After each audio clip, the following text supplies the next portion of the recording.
ઉમરગામમાં વાતાવરણમાં પલટો આવતા જમરૂખના તૈયાર પાકમાં નુકસાનીની ભીતિને લઈ ખેડૂતો ચિંતામાં। ઉમરગામ તાલુકામાં વાતાવરણમાં અચાનક પલટો આવતા ખેડૂતોની ચિંતામાં વધારો કર્યો છે। 2 દિવસથી વાદળછાયા વાતાવરણની અસરને પગલે વાતાવરણમાં ઠંડક પ્રસરી, પરંતુ કેરીના પાકમાં નુકસાનીની ભીતિને લઈ ખેડૂતો ચિંતામાં મુકાયા છે। ઉમરગામ તાલુકામાં કેરીનો પાક ઓછા પ્રમાણમાં જોવા મળ્યો છે। હાલ જમરૂખના પાકમાં ઝાડો પર બજારમાં જવા તૈયાર છે। મોટા થઈ રહેલા જમરૂખ પર રોગ જીવાત અને વાતાવરણનો માર નહીં પડે તે માટે ખાસ આવરણ ઊભું કરવામાં આવ્યું છે। એક તરફ ખેત મજૂરોની ઘટ તો બીજી તરફ બદલાતા મોસમનો માર ખેડૂતોની ચિંતામાં વધારો કર્યો છે, તો બીજી તરફ લાલ સફેદ જાંબુની મોસમ પૂરજોશમાં છે।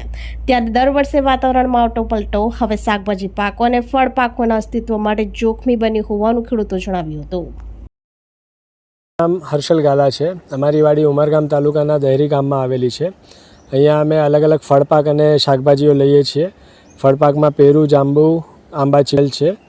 આંબામાં આ વખતે બહુ મજા નહીં આવી વાતાવરણના કારણે અને જીવાતના કારણે। ફ્લાવરિંગ તો ઘણું હતું પણ ડ્રોપિંગ થઈ ગયું।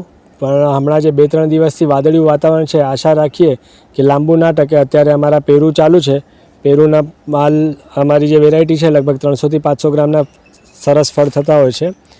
પણ જો વરસાદ પડ્યો તો એમાં પણ ડર છે કે બેક્ટેરિયલ રોગ આવી જાય અને જે શાકભાજી ઊભી છે એમાં ફંગલ એટેક આવી શકે।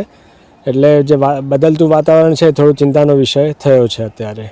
આપણી સંકલ્પ ન્યૂઝ ચેનલને સબસ્ક્રાઇબ અને લાઇક કરો, બેલ આઇકન દબાવો જેથી આવનાર ન્યૂઝ અપડેટ્સની નોટિફિકેશન આપના મોબાઈલ પર સૌથી પહેલા પહોંચે। Like, subscribe and share the video.